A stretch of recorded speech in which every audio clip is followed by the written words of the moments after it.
Tablas estadísticas de datos simples. Lo primero que hacemos es digitar cada uno de los datos que nos dieron a nosotros. En este caso nos dieron las notas de los alumnos en un examen. Entonces vamos a digitar en esta columna todas las notas.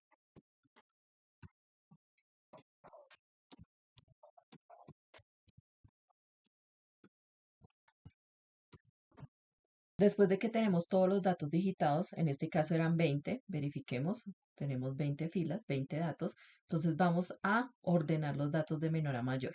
Los seleccionamos, damos clic izquierdo y le decimos ordenar de menor a mayor. Vamos a crear nuestra tabla de frecuencia.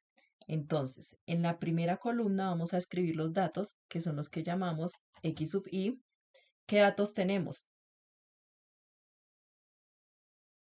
Esos son los datos que tenemos acá.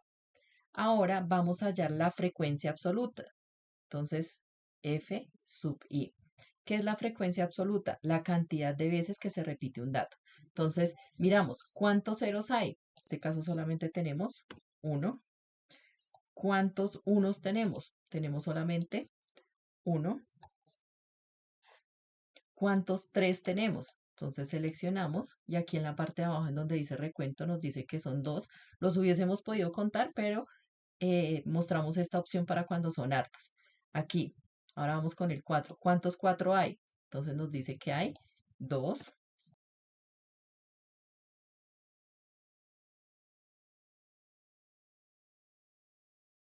Decíamos que teníamos 20 datos, entonces vamos a verificar que la suma de las frecuencias absolutas nos dé 20. Entonces nos paramos acá, vamos a autosuma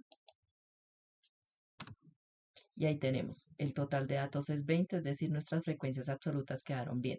Vamos a calcular ahora la frecuencia absoluta acumulada. Entonces esa la llamamos F mayúscula sub I. La primera casilla corresponde a la primera frecuencia absoluta, entonces decimos que esta es igual a esta casilla y damos Enter.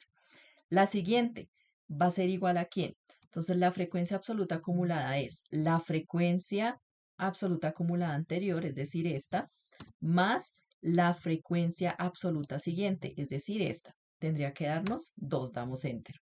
Y ya el computador nos hace el resto. Si no lo hacemos en computador, pues seguimos haciendo el procedimiento en diagonal, 2 más 2, 4. Aquí sería 4 más 2, 6 y así sucesivamente. La última casilla tendría que darnos el total, que es 20. Ahora vamos a calcular H sub I. ¿Quién es H sub I? La frecuencia relativa. ¿Cómo la calculamos? Le decimos que esto va a ser igual a la frecuencia absoluta dividida entre el total de datos, que en este caso es 20. Y damos Enter y ahí nos aparece la división. Si no lo hacemos en computador, esto lo podemos hacer en calculadora. Entonces ya sabemos que la frecuencia relativa es igual a la frecuencia absoluta dividida entre el total de datos. Como es lo mismo para todos, entonces damos doble clic en esa esquinita y ahí ya nos hace la operación el computador. La suma de las frecuencias relativas nos tiene que dar 1. Entonces le decimos aquí autosuma, Enter y nos tiene que dar 1. Vamos a calcular ahora el porcentaje.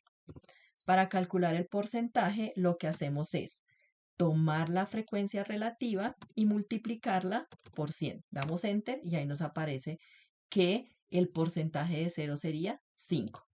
Para calcular las demás, damos doble clic en esta esquinita. La suma de todos los porcentajes nos tiene que dar 100%, entonces le damos autosuma, Enter, y ahí nos dio el 100%. Ahora hay un espacio aquí anexo en este ejemplo, que es el ángulo central en grados. Entonces, vamos a calcularlo.